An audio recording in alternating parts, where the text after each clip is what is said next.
ان لوگوں کے پاس یہ سیکھنے جا رہے ہیں ہمارے بچے جن کو پیشاب کا طریقہ نہیں معلوم، وہ پروفیسر بنے ہوئے ہیں اور اخلاق سکھا رہے ہیں، کردار سکھا رہے ہیں۔ حیرت کی بات ہے وہ نوجوان ہمارا بچہ اخلاق سیکھنے وہاں جا رہا ہے، جبکہ تجھے معلوم ہونا چاہیے کائنات کے سب سے اعلیٰ اخلاق میرے مصطفیٰ کے تھے۔ رسول اللہ صلی اللہ علیہ وسلم کے اخلاق سب سے اعلیٰ اخلاق ہے۔ پورے یہ میرا اپنا دعویٰ نہیں، آپ دوسروں کی کتابیں اٹھا کر پڑھ لیں۔ انگریزوں نے بھی لکھا ہے، کرسچنوں نے بھی، یہودیوں نے بھی لکھا ہے، نبی پاک صلی اللہ علیہ وسلم کے اخلاق میں اگر رائی کے دانے کے برابر بھی عیب آ جاتا تو 40 سال مکہ والے حضور کو چھوڑتے نہیں، اور جتنے بھی حضور کے ساتھ اذیتیں کی گئیں، حضور پاک صلی اللہ علیہ وسلم کا سوشل بائیکاٹ کیا 3 سال تک ملنا جلنا مکہ والوں نے بند کر رکھا تھا۔ حضور پاک صلی اللہ علیہ وسلم شعب ابی طالب کی گھاٹی میں محصور تھے، پتے کھا کر کے دن گزارے، چمڑے کھا کر دن گزارے، یہ تکلیفیں بھی دی۔ رسول اللہ کے غلاموں کو انہوں نے مارا ہے، پیٹا ہے، جلایا ہے، سب کچھ کیا ہے، لیکن پوری کتابیں اٹھا کر کے مجھے دکھاؤ رسول اللہ صلی اللہ علیہ وسلم اور ان کے غلاموں کے ساتھ اتنی بربریت کرنے والے مکہ والوں نے کبھی میرے آقا کی زندگی پر ایک بھی اخلاق کے خلاف اعتراض کیا ہو یا سوال کیا ہو؟ بتا دیں آپ، نبی پاک صلی اللہ علیہ وسلم کی زندگی کے بارے میں ایک بھی اعتراض کسی مکہ والے نے کیا ہو؟ یہاں تک کہ ابو سفیان جو حضور صلی اللہ تعالیٰ علیہ وسلم پر ایمان لائے وہ نہیں تھے، نجاشی بادشاہ کے پاس بہت لمبا مکالمہ چلا ہے۔ صحابہ جو ہے ہجرت کر کے پہلے حبشہ گئے تھے، ایتھوپیا گئے تھے، 70 صحابہ مکہ چھوڑ کر پہلے مدینہ جانے سے پہلے ایک اور ہجرت ہوئی ہے۔ وہ ہجرت کہاں کی تھی؟ ایتھوپیا، حبشہ کی ہجرت تھی۔ حبشہ کا جو بادشاہ تھا نجاشی، وہ عیسائی بادشاہ تھا اور رحم دل تھا، ہر ایک کو پناہ دیتا تھا۔ صحابہ وہاں گئے، اب جب وہاں گئے تو مکہ والوں کو پتہ چلا کہ رسول اللہ کے صحابہ مکہ چھوڑ کر کے نجاشی کے یہاں گئے ہیں، تو یہاں سے ابو سفیان اور 2 لوگ پیچھا کرتے ہوئے وہاں بھی پہنچ گئے، اور بادشاہ سے ان کے اچھے تعلقات تھے، بڑے پیسے والے تھے ابو سفیان۔ جا کر کے بادشاہ سے کہا ہم آپ سے پرسنل بات کرنا چاہتے ہیں، تو جا کر کے نجاشی نے جب موقع دیا تو ابو سفیان نے سب ان کی شکایتیں لگائی، کیا کہ مکہ سے ایک قافلہ بھاگ کر کے آیا ہے، وہ ہمارے خاندان والے ہیں جو اپنا دین چھوڑ چکے ہیں اور وہاں پر فتنہ پھیلا رہے ہیں، لہٰذا آپ ان کو حبشہ میں رہنے کی اجازت ہرگز نہ دیں، ان کو واپس مکہ بھیجیں۔ کیوں؟ ان کو مارنا تھا نا، مکہ والے مارتے تھے، وہ غریب صحابہ تھے۔ تو نجاشی رحم دل کے ساتھ ساتھ عادل بھی تھا، اس نے شکایت تو سن لیا اپنے متر کی جو تجارت میں پارٹنر بھی رہے ہوں گے یا بڑے پیسے والے تھے ابو سفیان۔ نجاشی نے کہا ٹھیک ہے تمہاری بات اپنی جگہ پر، وہ جو بھاگ کر کے میرے ملک میں پناہ لینے آئے ان کی بھی بات میں ایک بار سن لوں گا، وہ کیا کہتے ہیں میں وہ بات سن لوں گا۔ ان کو بلایا گیا، بلانے کے بعد وہ صحابہ میں جب آگے بڑے حضرت جعفر تیار تھے، نجاشی نے پوچھا بتاؤ تمہارا دین کیا ہے، تم کیوں مکہ والوں کا دین چھوڑ کر کے نئے دین پر آئے ہو، تمہارے دین کا میسج کیا ہے؟ انہوں نے ایک ہی جملے میں کہا ہمارے پاس وہ رسول آیا ہے جس نے ہمیں بندوں کی عبادت سے نکال کر خالق کی عبادت میں لگا دیا ہے۔ اب تک جو ہے مخلوق کی عبادت کرتے تھے، پتھروں کی، درختوں کی، اور وہ صحابی حضرت جعفر کہنے لگے ہمارے پاس وہ رسول آیا ہے جس نے مخلوق کی عبادت سے ہمیں نکال کر خالق کی عبادت میں لگا دیا۔ نجاشی چونکہ خود ایمان والا تھا، عیسائی تھا، مذہب عیسائیت میں جو ایمان رکھتے تھے، اس کی دل میں یہ بات اثر کر گئی۔ اس کے بعد پھر اب اس نے جو سوالات شروع کیا، ابو سفیان کو بلایا، کہا میں چند سوالات کرتا ہوں جواب دو۔ ابو سفیان سے پوچھا بتاؤ وہ جن کے بارے میں تم شکایت لے کر کے آئے ہو کیا وہ کبھی جھوٹ بولتے تھے یا انہوں نے کوئی جھوٹی باتیں کہی ہیں؟ ابو سفیان کہتے ہیں کہ میرے دل میں تھا کہ چاہوں تو یہاں حبشہ میں ہوں کچھ کہہ دوں، لیکن دل گوارا نہیں کیا کیونکہ عرب والے میرے بارے میں کیا سوچیں گے، محمد نے کبھی جھوٹ کہا نہیں اور ابو سفیان نے جھوٹ کہہ دیا۔ اس لیے نجاشی کے بارے وہاں پر دربار میں سچ سچ کہا کہ نہیں آج تک کبھی ہم نے محمد سے جھوٹ سنا ہی نہیں۔ یہ کون کہہ رہے ایمان نہیں ہے، یہ کہنا پڑا۔ نجاشی نے پھر پوچھا جو سوالات ہیں وہ بہت سارے سوالات ہیں، حدیث بڑی طویل حدیث ہے۔ نجاشی نے پوچھا اچھا یہ بتاؤ کہ ان کے خاندان میں کوئی بادشاہ تھا جس کی وجہ سے وہ بادشاہت کے لیے اگر ایسا کر رہے ہوں؟ ابو سفیان نے کہا نہیں، ان کے خاندان میں بادشاہ کوئی نہیں تھا۔ پھر پوچھا نجاشی نے تمہارے عرب میں مکہ میں وہ ایک چھوٹی برادری کا آدمی ہے، چھوٹے خاندان کا آدمی ہے، یا تمہارے مکہ میں موجود سب سے افضل خاندان میں آیا ہے؟ ابو سفیان کہتے نہ چاہتے ہوئے بھی مجھے کہنا پڑا ہمیں سب سے افضل قریش خاندان میں ہی وہ پیدا ہوئے۔ جتنے سوالات نجاشی نے کیے سب ابو سفیان کو بتانا پڑا، اور اس کے بعد باہر نکل کر کے آئے ابو سفیان۔ جب تقریباً 17 سوالات نجاشی نے کیا تو اس کے بعد نجاشی بادشاہ کیا کہتا ہے قسم خدا کی اگر وہ رسول یہاں ہوتے میرے سامنے میں ان کے پیروں کو دھو کر پانی خود پی لیا کرتا، میں ان کے پاؤں دھوتا اور پانی لیتا، اور پھر وہ نجاشی خود دائرہ اسلام میں داخل۔ عزیزان گرامی وقار، میں یہ باتیں اس لیے عرض کر رہا ہوں، دنیا ہزار پروپیگنڈا پھیلائے میرے آقا صلی اللہ علیہ وسلم کے اخلاق کے بارے میں، لیکن اللہ تعالیٰ میرے نبی کے اخلاق کو غالب کر کے رہے گا۔ بس آج ضرورت یہ کہ ڈرے سہمے ہم دوسری جگہ چھپنے کی کوشش کرتے ہیں، تھوڑا نیوٹرل بن جائیں گے، لوگوں میں عزت ہو جائے گی، کچھ نہیں ہوگی۔ ان کا حال یہ ہوتا ہے کہ نہ ادھر کے رہے نہ ادھر کے رہے، کبھی نہیں ہو پاتے۔ اگر کاش میرے مصطفیٰ صلی اللہ علیہ وسلم کی طرف کھل کر کے رہے، ہم غلام ہیں حضور کے، کہنے میں کون سی بات ہے، کہنے میں کون سا ڈر ہے؟ حضور پاک صلی اللہ علیہ وسلم کا صدقہ کھاتے ہیں اور ان کی غلامی کا دم بھرتے ہیں، تو چاہے جہاں پر بھی رہے ہم کھل کر کے کہیں۔ میں ایک بات اکثر کہتا بھی ہوں کہ ایک ایسا واقعہ پیش آیا تھا ایک پلین کے اندر، آسٹریلین ایک نوجوان جو ہے وہ پلین میں سفر کر رہا تھا، ایئر ہوسٹس نے اس کو شراب سپلائی کیا۔ انٹرنیشنل فلائٹس میں یہ شراب دینا عام سی بات ہے، اب شراب سب کو دی جا رہی تھی، وہ کین اس کے پاس جب وہ ایئر ہوسٹس نے دیا تو اس نوجوان نے انکار میں کیا کہا؟ آئی ایم اے مسلم۔ اتنا کہہ دیتا کہ مجھے نہیں پینا ہے تو یہ بھی جواب تھا، لیکن جواب میں اس نے کیا کہا؟ میں مسلمان ہوں۔ تو یہ کچھ لوگوں کو چبھ جاتا ہے، بھائی نہیں پینا تھا تو نہ پیو، لیکن یہ کیوں کہہ رہے ہو کہ مسلمان ہوں؟ اس نے یہ ثابت کرنا چاہا شراب اور مسلمان دو اپوزٹ چیزیں ہیں، دو اپوزٹ چیزیں ہیں، یہ ہو ہی نہیں سکتا مسلمان ہو اور پھر یہ پی رہا ہو۔ اب تھوڑی دیر کے لیے مذاق مستی چلتی رہی، اس ایئر ہوسٹس نے آرگومنٹ شروع کیا، کہا یہ کیا بات ہوئی کہ سارے پلین کے پیسنجرز مزے لے کر پی رہے ہیں، ریلیکس ہو رہے ہیں، لمبا سفر ہے، آپ بھی پی کر سو سکتے ہو، کیا اس میں خرابی ہے، کون سی برائی ہے، اور یہ بالکل ریفائن چیز ہے۔ اس نے جب زیادہ آرگیو کرتے ہوئے دیکھا تو اس ایئر ہوسٹس سے کہا ٹھیک ہے یہ شراب پہلے پائلٹ کو پلاؤ، پائلٹ کو پلاؤ، اگر وہ پیتا ہے تو بعد میں دیکھا جائے گا۔ وہ ایئر ہوسٹس کہتی ہے کہ پیتا تو ہوگا اپنے گھر میں لیکن ابھی آن ڈیوٹی ہے، ابھی فی الحال آن ڈیوٹی ہے، ابھی نہیں پیے گا، پلین چلا رہا ہے۔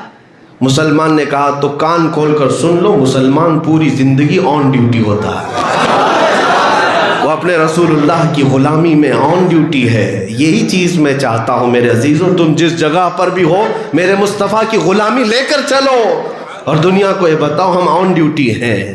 یہ نہیں ہے کہ ہم مسجدوں میں مسلمان بن گئے اور بازاروں میں جا کر کے کچھ اور بن گئے۔ ہاں ہم مسجدوں میں مسلمان ہیں اور تنہائی میں شیطان ہیں، یہ نہیں ہے۔ اسلام کا تقاضا یہ ہے کہ ہر وقت تم آن ڈیوٹی ہو، حضور پاک صلی اللہ علیہ وسلم کے اخلاق کے تم سفیر ہو، تم ترجمان ہو۔ کئی ایسے نان مسلمز کو میں جانتا ہوں جو حضور پاک صلی اللہ علیہ وسلم کو پڑھنے کا شوق رکھتے، کس وجہ سے؟ کتابوں کی وجہ سے نہیں، کچھ مسلمانوں کے اخلاق دیکھ کر کے پڑھنا چاہتے ہیں۔ تمہارے اخلاق لوگوں کو متاثر کرتے ہیں، حضور پاک صلی اللہ تعالیٰ علیہ وسلم کی طرف لوگوں کو بلاتے ہیں۔ مجھے ایک بات یاد آتی ہے، آج سے 7-8 سال پہلے ایک نان مسلم ڈاکٹر ہے، انہوں نے مجھ سے کچھ ڈسکشن کے وقت ایک بات پوچھی تھی، تو میں حضور پاک صلی اللہ علیہ وسلم کے اخلاق اور ان کی نرم دلی کے بارے میں، عورتوں کے بارے میں بات چل رہی تھی۔ آج بہت سارے وہ لوگ ڈیبیٹ پر بیٹھتے ہیں جو نرے جاہل ہوتے ہیں، اسلام کی اور حضور کی اخلاق کی کچھ نہیں معلوم، لیکن وہ ڈیبیٹ کرنے بیٹھے رہتے ہیں، ادھر بھی ادھر بھی، سب یہ ٹٹو ہیں جو مرغے لڑاتے رہتے ہیں۔ لیکن وہ ڈاکٹر پڑھا لکھا تھا، عورتوں کے حقوق کے بارے میں جو پروپیگنڈا پھیلایا گیا دنیا میں وہی باتیں وہ ہمارے سامنے کرنے لگا کہ ایسا ہے، ایسا ہے، ویسا ہے مسلمانوں میں، اسلام میں۔ میں نے کہا یہ پروپیگنڈے کے شکار آپ بھی ہو گئے، پڑھ لکھ لیتے تھوڑا سا۔ کہا ایک حدیث میں تمہیں بتا دیتا ہوں، ٹائم کم تھا۔ رسول اللہ صلی اللہ علیہ وسلم ایک جگہ سے گزر رہے تھے، صحابہ ساتھ میں تھے، رات کا وقت تھا، ایک گھر پر روشنی پڑ رہی تھی، ایک گھر پر خاص روشنی پڑ رہی تھی۔ صحابہ رک گئے اور پوچھا یا رسول اللہ صلی اللہ علیہ وسلم، یہ ایک ہی گھر پر آج رات اتنی روشنی کیوں ہے؟ حضور پاک صلی اللہ علیہ وسلم رک گئے اور فرماتے جاؤ، صحابہ سے کہتے جا کر دیکھ لینا اس گھر میں یا تو کسی یتیم بچے کی پرورش ہو رہی ہوگی یا تو آج ہی اس گھر میں بیٹی کی پیدائش ہوئی ہوگی۔ یہ رحمت کی جو نور کی برسات اس گھر پر ہے، ان دو میں سے کوئی ایک چیز ہوگی۔ صحابہ کہتے ہم گئے اس گھر کو یعنی کھٹکھٹائے، معلوم کیا تمہارے گھر میں آج کچھ نئی بات ہوئی ہے۔ گھر والے خوشی کا اظہار کرتے ہوئے کہتے ہمارے گھر میں آج بیٹی پیدا ہو۔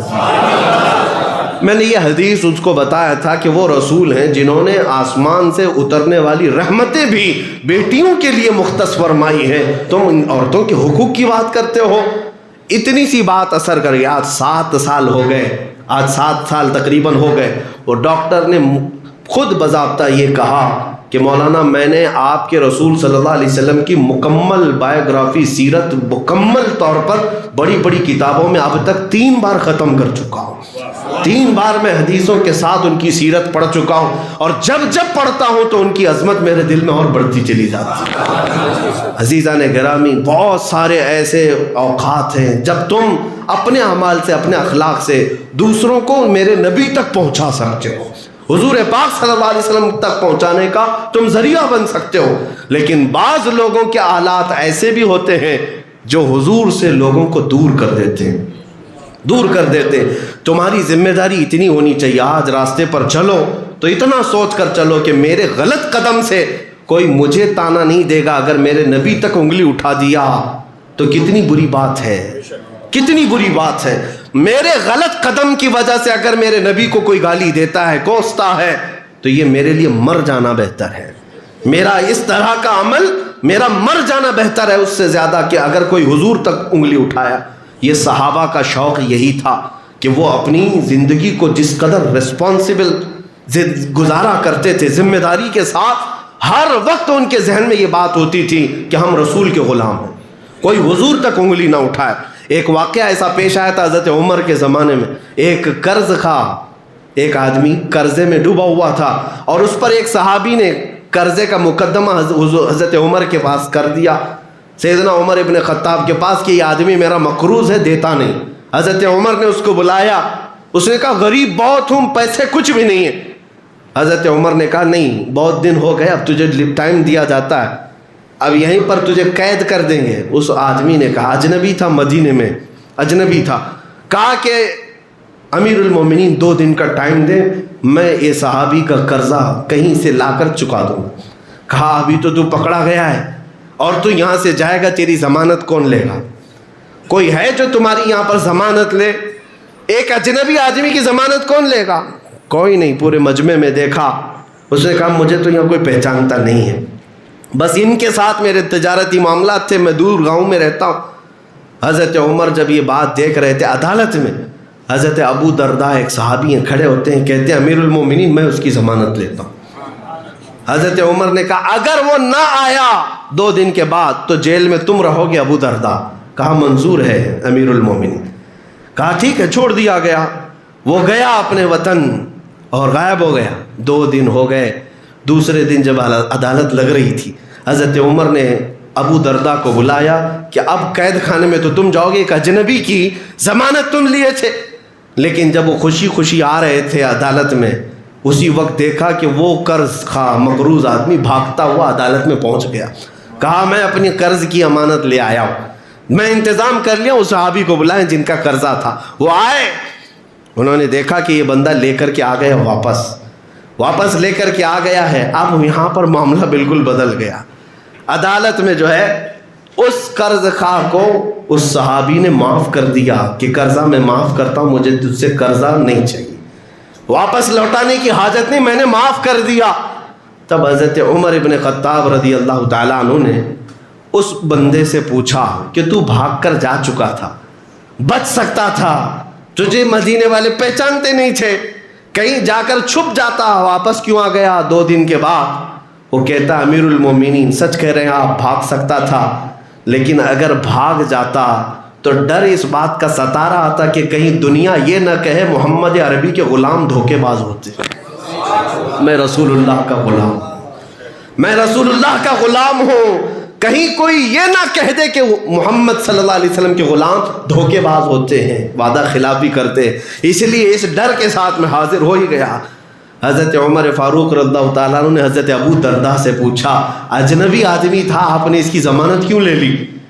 آپ کو ڈر نہیں تھا، جیل جا سکتے تھے آپ؟ حضرت ابو درداء نے کہا میں مجمع میں دیکھا سناٹا تھا اور ایک مسکین آدمی، اجنبی آدمی، میں اسی لیے کھڑا ہو گیا، کل کو دنیا یہ نہ کہے محمد عربی کے غلاموں میں رحم دلی ختم ہو گئی، مدد کرنے کا جذبہ ختم ہو گیا ہے، یہ کوئی نہ کہہ دے میرے رسول کو، اس لیے میں کھڑا ہو گیا، میرے آقا کی طرف کوئی انگلی نہ اٹھائے۔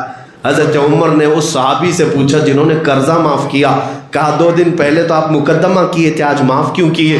کہا کہ جب میں نے دیکھا کہ وہ قرضہ بھی لا چکا اور اس کی ضمانت بھی ایک صحابی لے چکے ہیں اور ان کے معاملات میں نے دیکھا تو دل یہ نہیں مانا کہ کل کو کوئی یہ نہ کہے رسول اللہ کے غلاموں میں معاف کرنے کا جذبہ ختم ہو گیا۔ میں نے معاف کر دیا کیونکہ رسول اللہ کے دل میں معاف کرنے کا جذبہ بہت زیادہ تھا۔ عزیزان گرامی، یہ صحابہ کے اخلاق وہی تھے کہ وہ ہمیشہ آن ڈیوٹی ہوتے اور یہ سمجھتے کہ ہمارے اخلاق رسول اللہ کی ترجمانی کرتے ہیں، حضور کی ترجمانی کرتے ہیں، بہت سارے لوگ تمہارے ذریعے سے میرے آقا تک پہنچتے ہیں۔ افغانستان میں ایک ایسا واقعہ پیش آیا تھا نیٹو فوجوں کے درمیان، چند سالوں پہلے کی بات، یہ نہیں جب میں مصر میں تھا، 2009 کی بات بتا رہا ہوں، آج سے تقریباً 12 سال پہلے کی بات ہے۔ ایک امریکن رپورٹر ہے لیڈی، وہ پھنس گئی تھی 4 فوجیوں کے بیچ میں، اس کی عصمت دری ہو رہی تھی، اس کے کپڑے چھینے جا رہے تھے۔ 2 نوجوان مغرب کی نماز کے لیے جا رہے تھے، وہ مسلمان تھے، انہوں نے جیسے ہی دیکھا ان فوجیوں کو مار بھگایا، وہ فوجی بھاگ گئے اور اس خاتون کو انہوں نے پکڑ لیا اور لے آئے۔ یہ خاتون کہتی ہے میرے دماغ میں اس قدر پہلے سے بچپن سے بسا ہوا تھا پروپیگنڈا، مسلمان اتنے دہشت گرد ہوتے ہیں اور وحشی ہوتے ہیں، عورتوں کے پجاری ہوتے ہیں، میں اور ڈرنے لگی۔ وہ 4 فوجی تو اچھے تھے، یہ 2 آتنکوادی میرے ساتھ پتہ نہیں کیا کریں گے، مجھے بیچیں گے، میرا بلاత్కాر کریں گے، کیا کیا کریں گے، دماغ میں یہی باتیں چل رہی تھی۔ لیکن 2 صالح مسلمان تھے، گھر لے آئے، ایک کمرے میں اس خاتون کو اندر رکھا، رات کے وقت اس کا دروازہ کھول کر صرف باہر سے اس کو کھانا پہنچایا، نئے کپڑے پہنچائے۔ دوسرے دن بھی اسی طرح وقت وقت پر کھانا دیا جاتا رہا، کوئی کمرے کے اندر نہیں آیا۔ وہ خاتون کہتی ہے ڈرتی رہی۔ دوسرے دن شام ہونے کو تھی، میرے ایمبیسی کے لوگ آئے، سفارت کے لوگ آئے اور آتے ہی مجھ سے انہوں نے کہا کہ تمہارے ساتھ جو ہوا اس کا ہمیں افسوس ہے، یہ دونوں نوجوان تلاش کرتے کرتے ہمارے ایمبیسی تک تمہارا پتہ دے کر گئے ہیں، ہم تمہاری حفاظت کے لیے آئے، ہم تمہیں اپنے ملک تک صحیح سلامت پہنچائیں گے۔ اس خاتون کو لے آئے ایمبیسی سے، پھر اس کے بعد اسے اپنے ملک بھیجا گیا۔ اپنے ملک جانے کے بعد اس نے رپورٹ لکھی، کہا بچپن سے دماغ میں کچھ اور کچرا بھرا گیا تھا، لیکن میں نے حقیقت میں محمد عربی کے غلاموں کو دیکھا ہے، وہ عورتوں کے وحشی نہیں ہوتے۔ آج میری عزت اگر بچی ہے تو رسول اللہ کے غلاموں کی وجہ سے بچی ہے، اور وہ اسلام کو ایکسیپٹ کرنے کا اعلان بھی کر چکی تھی۔ میرے عزیزو، تمہارے اخلاق و کردار لوگوں کو میرے آقا تک لے آ سکتے ہیں، حضور تک لے آ سکتے ہیں، لیکن یہ جو عیاشی کے حالات آج جو بنے ہیں، نکڑوں پر رات بھر بیٹھنا، جو یہاں پر عیاشیوں میں ملوث، اور گیم میں تو نہ جانے نشے میں کتنے ہمارے نوجوان برباد ہوتے نظر آ رہے ہیں۔ ان تمام زندگیوں پر آج اگر تم انقلابی اعلان کرو، پھر دیکھو اللہ تعالیٰ تمہاری عزت میں کس قدر بلندیاں عطا کرتا ہے۔ میں اس بات پر گفتگو ختم کرتا ہوں، تقریر کا موقع جمعہ میں اتنا نہیں ہوتا، وقت اتنا تیزی سے گزرتا گیا، مجھے بھی احساس نہیں ہوا۔ اس بات پر میں اپنی گفتگو ختم کرتا ہوں، ادھر ادھر کی بات مت کر، ایک ہی بات کو سمجھ لے کہ محمد سے وفا تو نے تو ہم ہم تیرے ہیں، کی محمد سے وفا تو نے تو ہم تیرے ہیں، یہ جہاں چیز ہے کیا لوح و قلم تیرے ہیں، اٹھو قوت عشق سے ہر پست کو بالا کر دو، دہر میں نام محمد سے اجالا کر دو۔ وآخر دعوانا الحمدللہ رب العالمین۔